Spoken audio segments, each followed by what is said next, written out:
Welcome to big news. నేను మీ గౌసుద్దీన్ షేక్. ఉన్నదే రాస్తా, చూసిందే చెప్తా. తెలంగాణలో తమకు మజ్లిస్ పార్టీ మాత్రమే మిత్రపక్షమని, బీజేపీకి తాము ఎంతో దూరమని చెప్పుకుంటున్న బీఆర్ఎస్ నేతలకు ఒకసారి మహేశ్వరం వైపు రావాల్సిన అవసరం ఉంది. మహేశ్వరంలో ఇప్పుడు బీఆర్ఎస్ డబుల్ గేమ్ ఆడుతోంది. సబితారెడ్డి నేతృత్వంలో బీఆర్ఎస్ ఇప్పుడు రెండు వైపుల పావులు కలుపుతోంది. ఒకవైపు మజ్లిస్తో స్నేహం కొనసాగిస్తూనే మరోవైపు బీజేపీతో బంధం కొనసాగిస్తుంది. అంటే ఈ మూడు పార్టీలు దాదాపుగా కలిసిపోయాయి. మహేశ్వరంలో ఇప్పుడు బీఆర్ఎస్ గులాబీ పార్టీ ఒకవైపు మజ్లిస్తో చెట్టపట్టాలేస్తుంది, మరోవైపు బీజేపీతో స్నేహ సంబంధాలు కొనసాగిస్తోంది. మహేశ్వరం నియోజకవర్గంలోని జల్పల్లి మున్సిపాలిటీలో గులాబీ పార్టీ, పతంగి పార్టీ ఎప్పుడు దోస్త్ మేరా దోస్త్ అంటూ పాట పాడుకుంటున్న విషయం తెలిసిందే. అంటే ఈ రెండు పార్టీలు ఏకమై ఇక్కడి మున్సిపాలిటీలో అధికారాన్ని అనుభవిస్తున్నాయి. అంటే జల్పల్లిలో బీఆర్ఎస్, మజ్లిస్ రెండు ఒకటే. ఏది చేసినా ఈ రెండు పార్టీలే. ఈ రెండు పార్టీలదే ఇక్కడ రాజకీయం, ఈ రెండు పార్టీలదే ఆధిపత్యం. ఎందుకంటే అధికారంలో ఉన్నది మజ్లిస్ చైర్మన్, ఇతర కౌన్సిలర్లంతా బీఆర్ఎస్ చెందిన వాళ్ళు. అంటే ఇక్కడ మజ్లిస్ బీఆర్ఎస్ బలం చాలా గట్టిది. అయితే పక్కనే ఉన్న బడంగ్పేట్ కార్పొరేషన్లో బీజేపీతో సఖ్యత కొనసాగిస్తుంది గులాబీ పార్టీ. గులాబీ పార్టీ అవును, బీఆర్ఎస్ పార్టీ అక్కడ ఇప్పుడు బీజేపీకి మిత్రపక్షంగా మారింది. సబితారెడ్డి తమ రాజకీయ అడుగులు అక్కడ బీజేపీ సహకారంతో నడిపిస్తున్నారు. రాజకీయ ప్రతివ్యూహాలన్నీ బీజేపీని కలుపుకుంటూ చేస్తున్నారు. ఇంతకు అక్కడ బీజేపీ బీఆర్ఎస్ కలవాల్సిన అవసరమేమొచ్చింది?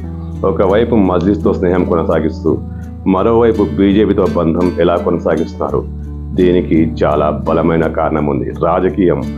రాజకీయాలు అంటగా అలవాటైన వాళ్ళు, రక్తమంతా రాజకీయం నిండిన వాళ్ళు ఎలాంటి వ్యూహాలను పన్నుతారు, ఎవరితోనైనా స్నేహం చేస్తారు. ఇప్పుడు బడంగ్పేట్ కార్పొరేషన్లో బీజేపీ బీఆర్ఎస్ సఖ్యతకు కూడా ఇదే కారణం. టార్గెట్ పారిజాత. అవును, పారిజాత నరసింహారెడ్డి. బడంగ్పేట్ మున్సిపల్ మేయర్ పారిజాత టార్గెట్గా సబితమ్మ పావులు కలుపుతున్నారు. ఇందులో భాగంగానే బీజేపీతో సఖ్యత కొనసాగిస్తున్నారు. పారిజాతను మేయర్ పదవి నుంచి దించేసేయాలని బీఆర్ఎస్ తీవ్ర స్థాయిలో ప్రయత్నాలు మొదలుపెట్టింది. దీనికోసం అవిశ్వాస తీర్మానం పెట్టాలని అటు బీజేపీ, ఇటు బీఆర్ఎస్ కలిసికట్టుగా నిర్ణయం తీసుకున్నాయి. అంటే త్వరలో పారిజాతపై అవిశ్వాస తీర్మానం పెట్టబోతున్నారు. సంఖ్యాపరంగా చూస్తే ఇది సాధ్యమే.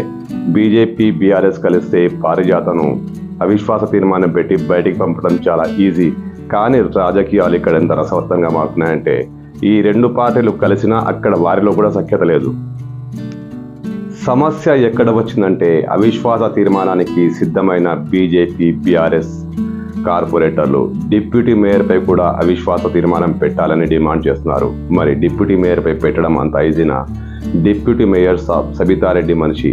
ఆయన పట్ల అవిశ్వాస తీర్మానం పెట్టడానికి ఆమె ఎంత మాత్రం ఒప్పుకోవట్లేదు. దీంతో రెండు పార్టీల స్నేహంలో ప్రతిష్టంభన ఏర్పడింది. ఖచ్చితంగా ఇద్దరిని బయటికి పంపుతాం, రెండు పోస్టులు పంచుకుందాం అంటూ బీజేపీ, బీఆర్ఎస్ కార్పొరేటర్లు చాలా పట్టుదలతో ఉన్నారు. ఈ నేపథ్యంలో అవిశ్వాస తీర్మానం పెట్టారా అనేది పక్కన పెడితే, ఒకవేళ అవిశ్వాస తీర్మానం పెడితే నెగ్గవచ్చు. రాష్ట్రమంతటా బీఆర్ఎస్కు చెందిన మున్సిపాలిటీలు, మున్సిపల్ కార్పొరేషన్లు కాంగ్రెస్ హస్తగతం చేసుకుంటుంటే మహేశ్వరంలో మాత్రం సబితారెడ్డి అందుకు విరుద్ధంగా చాలా టిపికల్గా ప్లాన్ వేస్తున్నారు. ఆమె కాంగ్రెస్ నుంచి కార్పొరేషన్ లాక్కునేందుకు పావులు కలుపుతున్నారు. ఇది సాధ్యమయ్యే పని కూడా. కానీ రాజకీయాలు ఎంత చిత్రమైనవి. ఒకవైపు మజ్లిస్ పార్టీతో స్నేహం కొనసాగిస్తూ మజ్లిస్తో దోస్త్ మేరా దోస్త్ అంటూ ఇక్కడ మాత్రం అధికారం కోసం కాంగ్రెస్ను దెబ్బ కొట్టాలనే ప్రయత్నంలో భాగంగా బీజేపీతో సఖ్యత. బీజేపీ కూడా అంతే.